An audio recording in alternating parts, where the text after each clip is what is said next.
a list of all the symptoms, try to understand the person behind the disease, most importantly. And then once I get that, I try to match that with a picture of what we have in our remedies. And then treatment is started. And then I do a follow-up every month. We assess, how the child's progressing. Generally, we do have certain scales which we do look at before and after. So for autism, when I was doing the study, we had these certain CAS scales, and we had these certain follow-up scales just to know how well the patient is progressing over a period of time. And so we sometimes follow those scales as well. And I try to understand, where it is that, we really need to work more on. So the communication, or is it the violent aspect of it, or is it the restless aspect of it, So every child is so different. No ADHD presents itself the same way. Yeah, and absolutely. So it's just really, a syndrome, isn't it? Yeah. Exactly. And so we never have two medicines which we use, with that. We always have a different medicine for every child with ADHD. So that's the kind of beauty of individualization of what we can do. What are the kind of things that you see very fast results with homeopathy in children?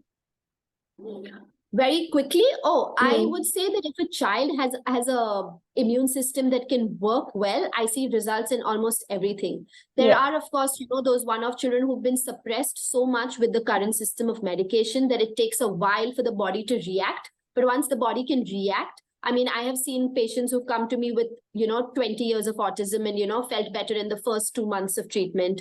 Or I've had, with allergies, who've had suffered for months and months. And, in the first month of treatment, we see a good 50-60% reduction. So it can work really well if the right medicine is given and, the body's reactivity is still present. Yeah. If the reactivity is lost, that's when, we take a little time to really get the body going. What about situations that the kids can't get out of? Like, for example, Singapore is full of mold, right? It's almost impossible to actually escape mold. Can you support that still, even though maybe they're not able to leave the mold environment? Maybe improve it, but never completely get rid of it?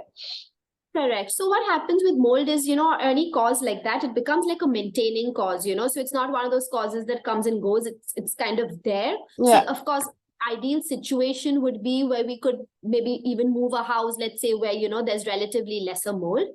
But what we use most frequently with that in homeopathy is we have nosodes. So nosodes are medicines that we actually make from the substance itself. So now we have a lot of, we have a whole bunch of remedies made from different kinds of molds. So we have the aspergillus remedy, we have the house mold remedy, or the mixed mold. And so I use a lot of these remedies and nosodes as well to work with clients.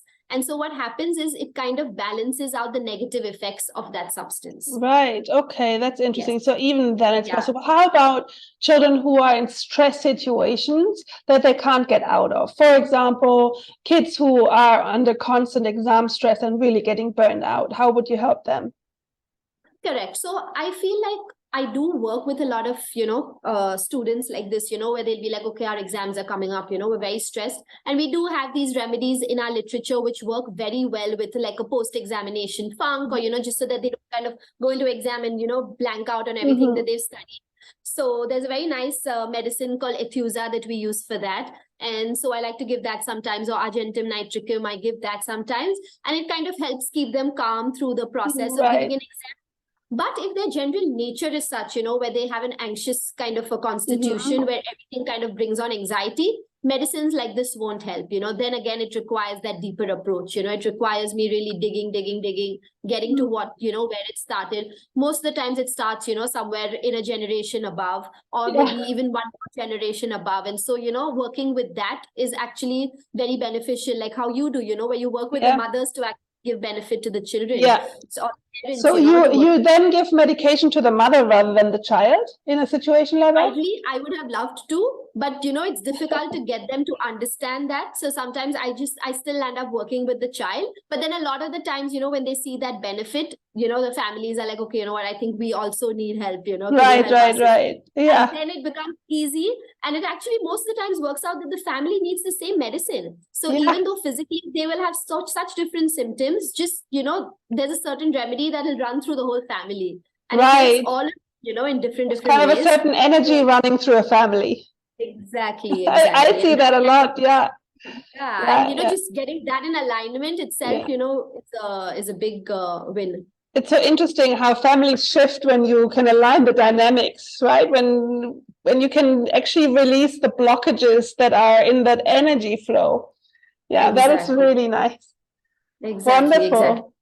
That's where, we can really work. And of course, similarly with autistic kids also, I work in similar ways where, we take the whole history. Of course, it's very difficult to understand, what's happening. But again, with autism, I feel like only homeopathy isn't the answer. I feel like there's a lot going, there's a lot of other nutritional support that they need, a lot of diet, that comes into the picture. Of course, therapy is huge with that. So, I encourage all of that along with homeopathy, because Definitely. I feel like just doing that without the homeopathy will also, take them to a point, and then, it'll stop. Exactly. So with that push, we need to kind of together. That's my experience. It kind of feels when I work with people and then they add the homeopathic layer, it feels like the body is kind of opening up to receive or actually shift. So it's kind of this kind of getting it ready to then go the next step, right? Yes. So even when I work with, certain functional medicine practitioners, they send me clients because they're like, they're all over the place. We need a certain foundation. Can you, lay down the foundation with homeopathy, and then we can build on it? Because sometimes, even giving supplements, for example, it goes in and it goes out. The body's not absorbing. So what's the whole point? It's like no treatments work beyond a point when the body's assimilation is not going correctly. Exactly. The cells aren't, really talking to each other, relaying messages to each other. So you need that, the whole thing to kind of, be a part, and then we kind of work together. Yeah, exactly. I feel exactly that when I work with people who then make that step.